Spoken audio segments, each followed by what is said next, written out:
우리 좌우에 계신 분들 서로 인사하시겠습니다. 모든 것이 주님의 은혜입니다. 이제 한 해를 다 사셨어요. 오늘 마지막 주일이죠. 이제 한 주만 지나면 또 새로운 한 해, 새로운 달을 맞이하게 될 텐데, 오늘은 그런 의미에서 한 해를 마무리하고 또 이 마무리하는 시점에 정말 하나님이 우리를 향하신 주님의 뜻이 무엇인가, 그것을 함께 살펴보고자 합니다. 설교를 준비하면서 문득 올 한 해 유명하신 분들 가운데 운명을 달리하신 분들이 누가 있을까 생각이 나서 찾아봤어요. 찾아봤더니 꽤 많은 우리가 알고 있는 유명한 분들이 돌아가셨어요. 먼저는 가수 송대관 씨가 돌아가셨더라고요. 그리고 뽀빠이 이상용 씨, 저는 어렸을 때부터 봤는데 그냥 아주 만년 젊으신 분인 줄 알았는데, 그리고 코미디언 전유성 씨도, 아나운서 변웅전 씨도, 배우 김지미 씨, 그리고 재밌게 봤던 순풍 산부인과의 이순재 씨도 돌아가셨더라고요. 들으시면서 그분도? 그러신 분들이 계실 텐데, 자, 유명한 분들, 또 유명하지 않지만 늘 우리 곁에 계셔서 늘 기도하셨던 우리 원로 목사님 사모님도 돌아가셨더라고요. 올 한 해 참 알게 모르게 우리 곁에 있다가 떠나간 분들이 꽤 계시죠. 여러분, 사람에게는 종말이 있습니다. 하루의 끝이 있듯이 인생에도 반드시 끝이 있어요. 그래서 우리는, 기독교는요, 종말론 신앙입니다.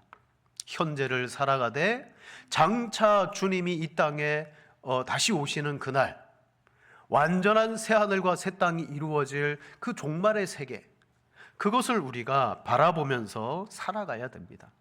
하지만 많은 사람들은 현재를 위해서 살아갑니다. 어떻게 하면 더 잘 살까? 그리고 어떻게 하면 더 건강하게 살아갈까? 건강하면 자기가 생각한 대로 수명을 늘리거나 오래 살 수 있을 거라고 생각하는데 그렇지 않아요. 그래서 오늘날 건강산업이 한참 호황이에요. 건강하다고 그러나 오래 사는 게 아니에요. 우리의 살고 죽는 것은 하나님의 주권에 달려 있는 줄로 믿습니다.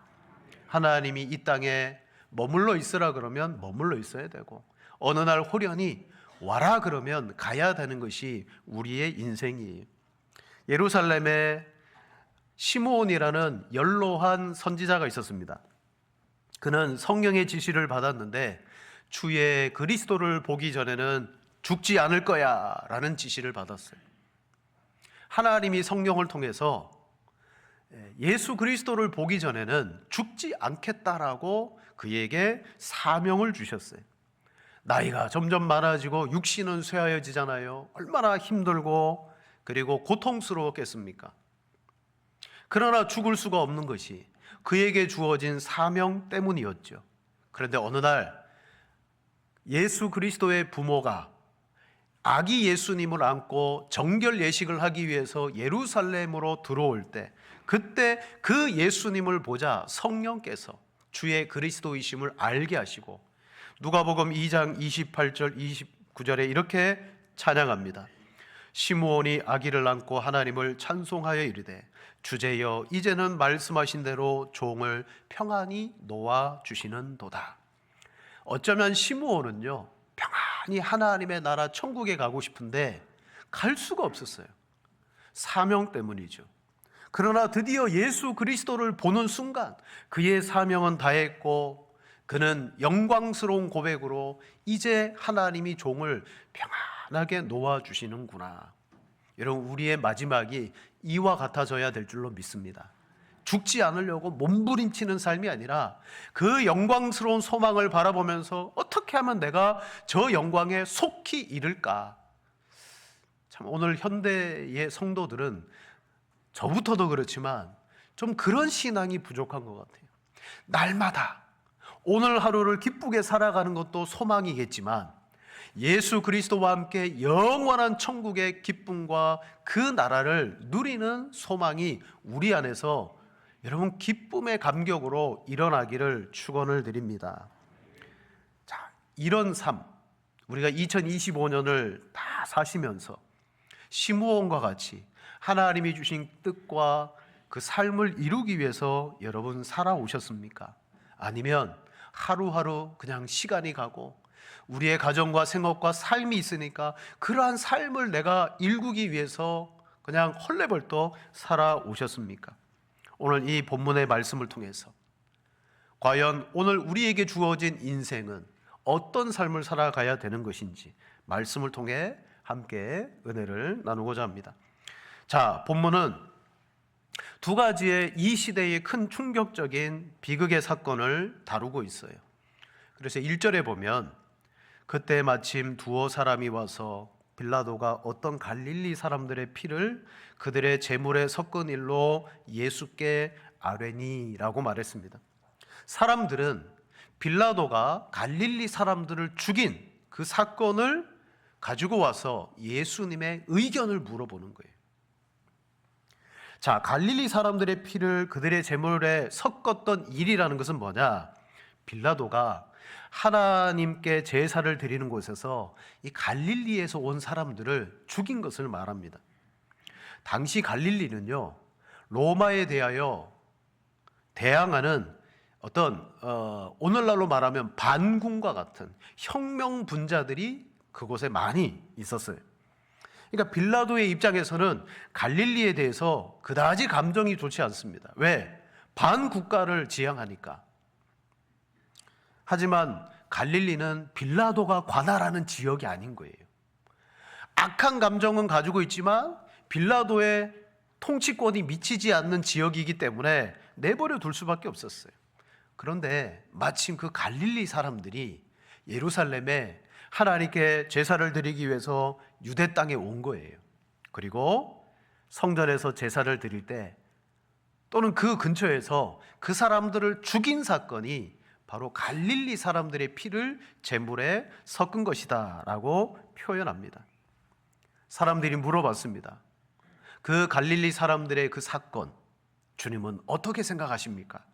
그러자 주님은 대뜸 이렇게 말합니다. 너희는 이 갈릴리 사람들이 이같이 해 받음으로써 모든 갈릴리 사람보다 죄가 더 있는 줄 아느냐. 예수님은 자신을 찾아온 누구라도 그 마음이 어떤 생각과 중심을 가지고 온지를 다 알고 있어요.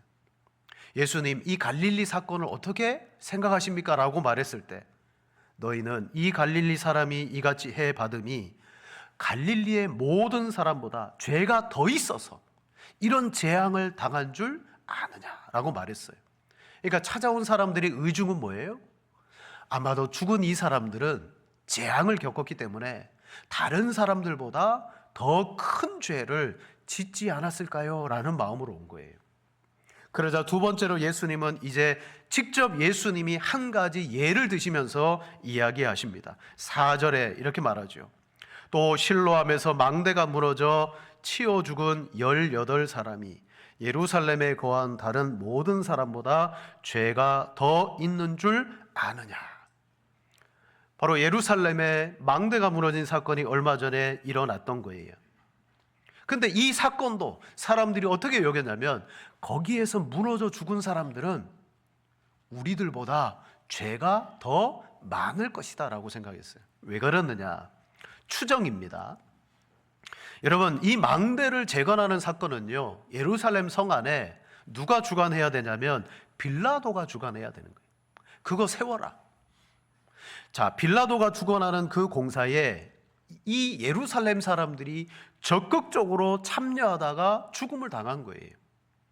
빌라도는 누굽니까? 로마의 앞잡인 거예요. 이 유대인들이 생각할 때. 그럼 그 공사에 참여하는 사람들은 누굴까요? 우리식으로 말하면 친일파. 그러니까 안 그래도 평소에 감정이 좋지 않았던 그들, 매국노라고 여겼던 그들이 사고로 말미암아 죽으니까 딱 견적이 나오잖아요. 아, 이 사람들은 우리보다 더 큰 죄를 지어서 죽었을 것이야. 그래, 죽어 마땅한 사람들이야 라고 말하는 것이죠. 두 가지의 예, 앞에 갈릴리 사람이나 또는 망대가 무너져 죽은 그 사람들이나 모두가 이 유대인의 입장에서 보면 좀 싫어하는 사람들, 감정이 섞인 사람들. 그리고 유대인들은요, 갈릴리를 가로질러 가야 될 일이 있으면 아예 그 동네를 가지 않기 위해서 일부러, 갈릴리는 북쪽이잖아요, 요단강 건너 동편으로 가서 빙 돌아서 올라갔대요. 그 정도로 그 지역 사람들에게 감정이 좋지 않은 거예요. 로마에 협조하는 사람들에게 감정이 좋지 않은 거예요. 그걸 다 뭐라고 칭했느냐? 아, 그들은 우리보다 죄가 더 많아서 저런 재앙을 겪는구나. 사람의 심리 가운데 여러분, 누군가 어떤 일을 당하거나 불행한 일, 나쁜 일을 겪으면 우리는 은연중에 그런 마음을 품을 때가 있어요. 혹시 저 사람이 큰 잘못을 저질러서 저런 일을 당하는 것은 아닐까? 이때 우리 마음속에 들어있는 고정관념이 있는데, 그게 뭐냐면 바로 인과응보라는 것입니다. 인과응보. 아, 이런 결과가 있는 것은 뭔가 원인이 있는 거야. 가령 욥의 친구 빌닷이 욥을 위로하고 있다가 대뜸 이런 말을 합니다. 우리 욥기 8장 3절 4절 두 절 같이 한번 읽겠습니다. 하나님이 어찌 정의를 굽게 하시겠으며 전능하신 이가 어찌 공의를 굽게 하시겠는가. 내 자녀들이 그 죄에 버려두셨나니. 아멘. 이게 무슨 말이에요? 두 가지를 말합니다. 하나님은 정의로우신 분이라는 거예요. 하나님의 정의와 공의가 꺾어지겠느냐? 그대로 시행하지 않겠느냐? 그러므로 내 자녀들이 그렇게 죽은 것은 그들이 죄를 지었기 때문이 아니냐, 바로 그렇게 말하는 거예요. 보응사상이죠. 여러분, 이 보응, 인과응보의 고정관념은 예수님 당시에 더 강화되면 강화됐지 약화되지 않은 거예요. 사도행전에 보면 사도 바울이 로마로 가는 배를 타고 가다가 유라굴로의 광풍을 만납니다. 그러다가 한 섬에 겨우 구원을 받아요.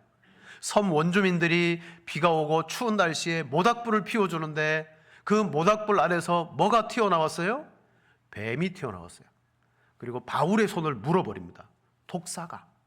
그러자 섬 주민들이 뭐라고 말하느냐? 진실로 이 사람은 살인한 자로다.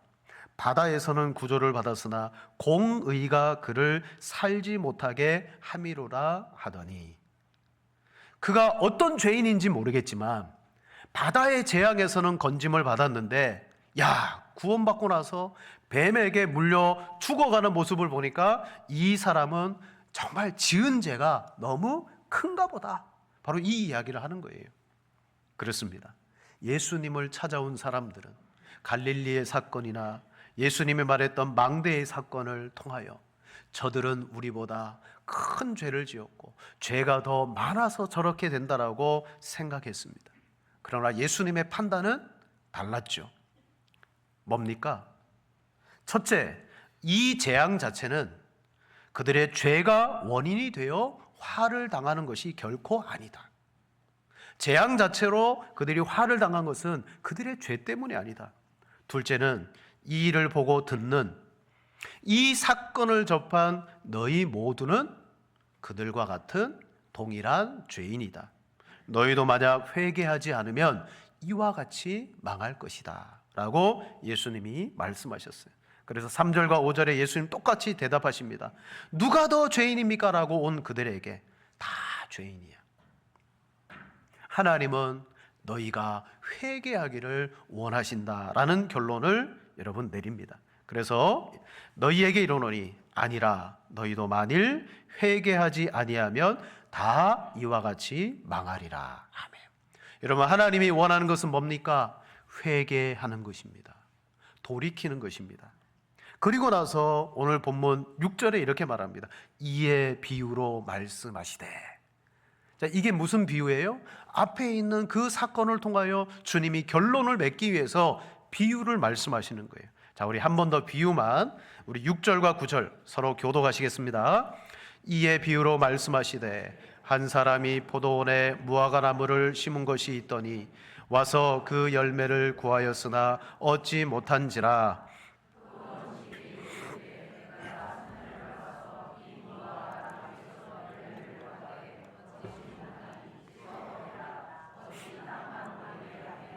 대답하여 이르되 주인이여 금년에도 그대로 두소서 내가 두릅하고 거름을 주리니 이후에 만일 열매를 좋거니와 그렇지 않으면 찍어버리소서 하였다 하시니라. 아멘. 여러분, 이 비유는 너무나 우리가 이해하기 쉬운 비유예요. 자, 두 주인공이 등장합니다. 어떤 사람이 포도원에 무화과 나무를 심었습니다. 하나님이시죠. 안타깝게 주인은 몇 년 동안이나, 여기 보면 3년이라 그랬어요. 3년 동안 내리 올해 무화과 열매가 맺혔을까 찾아왔지만 열매를 구하지 못했어요. 여러분, 이 3년이라는 숫자는 뭐냐면 충분한 기회를 주었다는 거예요. 충분한 기회. 그리고 이런 기회를 준 이 나무의 주인은 매우 관대하신 분이에요.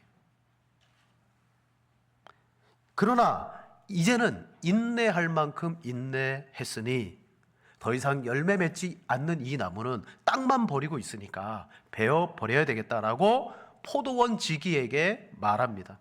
포도원 지기는 예수님이십니다.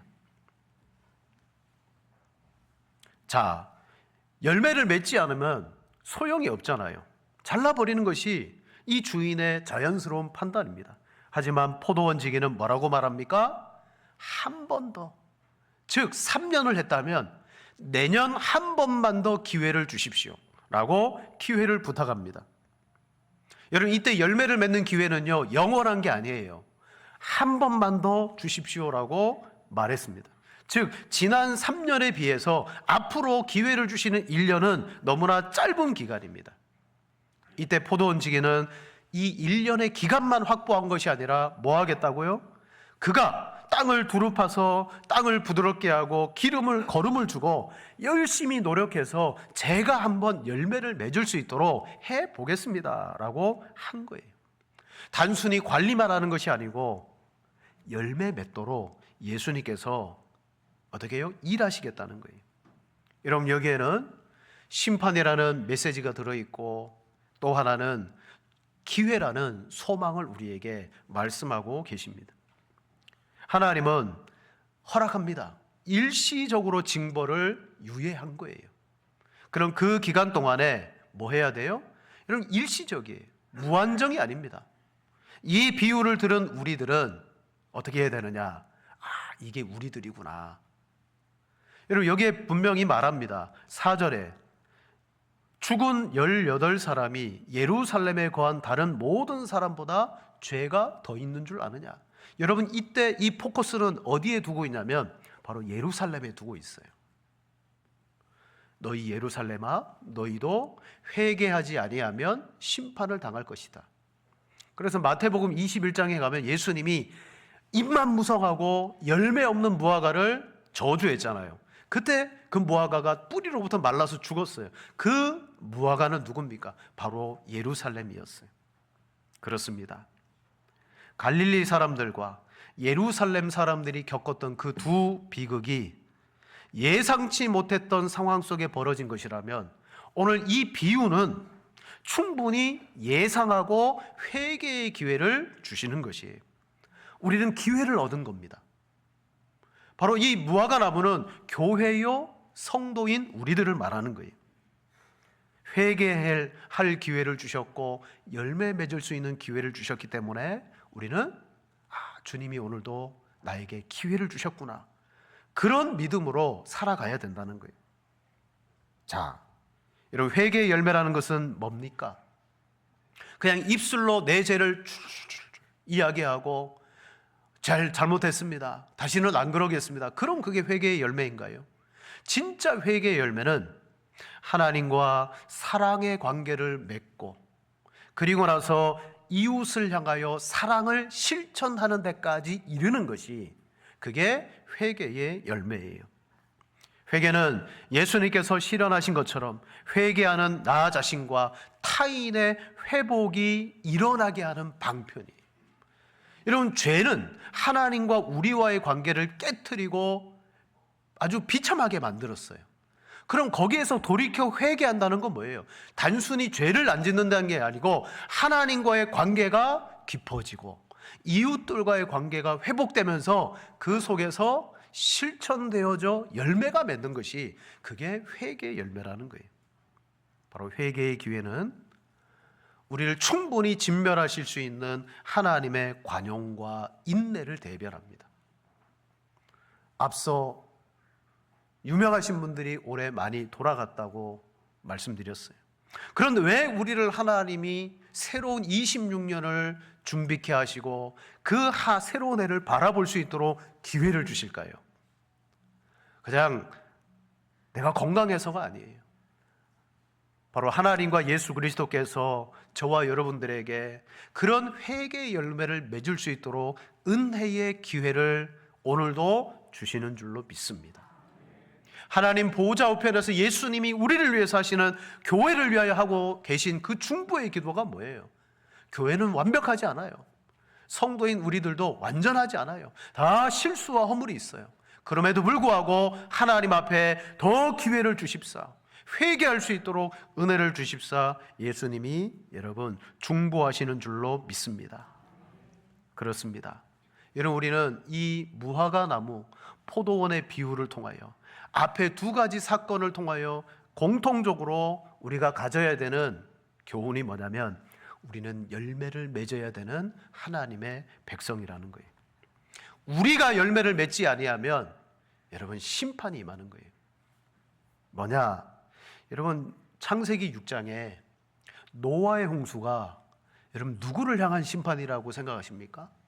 이 세상 모든 죄인들을 향한 심판이라고 우리가 생각하죠. 물론 맞습니다. 그러나 엄밀히 들여다보면 여러분 이미 세상은요 하나님을 떠났고 타락했어요. 그들은 심판의 대상이었어요 원래. 그런데 왜 하나님이 심판을 내리셨느냐? 세상은 원래 타락해 있었어요. 중요한 것은 타락한 세상을 심판한 것이 아니라 그 시대에 교회가 타락했기 때문에 심판하신 거예요.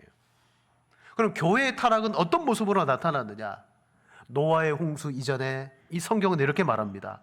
여자의 후손이, 남자들, 하나님의 경건한 사람들이 뱀의 후손의 딸들과 함께 뭐 했다? 결혼했다. 경건하게 하나님 앞에 하나님의 백성들로 살아가야 될 교회가 점점 세속화되었다는 걸 말합니다. 그러니까 세상이 죄악이 더 관영해졌죠. 아, 교회마저도 타락했구나. 교회마저도 하나님이 없구나. 그럴 때 하나님은 이 세상을 보존하실 필요가 없는 거예요. 그래서 어떻게 해요? 세상을 심판하신 거예요. 교회의 타락입니다. 즉 오늘 이 앞에 두 가지의 사건과 이 비유는 누구를 향한 말씀이냐? 교회와 성도인 우리를 향한 말씀이에요. 하나님이 이 세상을 향한 심판이 아니에요. 그러니까 교회가 여기 보면 사람들이 그러잖아요. 저 사람들이 더 죄인이죠. 저 사람들이 더 죄를 많이 지었죠. 아니야. 교회인 너희가 죄인인데 너희도 회개치 아니하면, 회개의 열매를 맺지 아니하면 내가 반드시 심판할 거야. 여러분, 우리가 성경을 제대로 아는 성도라면 이러한 재앙들 앞에서 봐라, 세상이 악한 짓을 하니까 하나님이 심판하시지, 그렇게 말할 것이 아니라 그래, 내가 심판받아야 되는데 하면서 겸비하고 그 앞에 떨어야 되는 것이 진정한 교회의 경건한 사람들의 모습, 태도이더라는 사실이죠. 사랑하는 성도 여러분, 이제 실로암 망대가 무너져서 예루살렘도 죄가 있으므로 내가 심판하실 것이다 주님이 말한 것처럼 이제 예수님이 죽으시고 얼마 지나지 않아 예루살렘은요 돌 위에 돌 하나 남지 않을 정도로 처참하게 무너지는 여러분 성이 되고 맙니다. 하나님은 하나님의 심판이 열국에 임하고 믿지 않는 이 세상에 임하는 것, 그런 재앙들을 보면서 우리의 죄를 발견하지 못하고 우리의 허물을 발견하지 못하는 우리들을 향하여 바로 회개의 메시지를 주시는 거예요. 이때 우리 예수님이 하시는 일이 무엇입니까? 바로 예수님은 하나님의 그 심판의 손길을 주님 그리 마옵소서라고 제동을 거시는 분이에요. 주님이 이 땅에 오셔서 하신 이유가 바로 일이 그것입니다. 하나님과 우리 사이에 그 심판을 막아주시는 것. 주인이여, 금년만 더 기회를 주소서. 한 번 더 제가 걸음을 주고 더 돌보겠나이다. 제가 한 번 더 저들에게 가서 회개하라고 외치고 하나님의 뜻을 선포하겠나이다. 바로 그거예요. 그리고 그런 다음에 그래도 저들이 회개하지 않으면 그때 주님 심판하십시오라고 말합니다. 여러분, 주님이 여러분에게 한 해 더 살아갈 수 있는 기회를 주십니다. 어떻게 살아가시겠습니까? 그냥 작년에도 넘어왔고 올해도 넘어가니까 사는 게 아니에요. 하나님과 우리 사이에 예수 그리스도의 놀라운 중보의 은혜가 지금도 역사하고 있다는 사실을 꼭 기억하시기를 바랍니다. 그리고 나에게 오늘도 살 수 있는 회개의 열매를 맺을 수 있는 기회를 주고 계시는구나. 여러분, 이 기회를 놓치지 마세요. 세월이 악합니다. 빠르게 흘러갑니다. 하나님의 뜻이 무엇인가를 늘 생각하며 살아가라고 성경은 우리에게 요청하고 있습니다. 그리고 주님은 열매 맺기를 원하세요. 여러분, 나를 구원하시고 나를 지금도 지켜주시는 하나님의 그 은혜 앞에 정말 내가 합당한 열매를 맺을 수 있도록 우리의 신앙과 삶을 온전히 갖추어 가시는 복이 있는 성도가 되시기를 축원을 드립니다.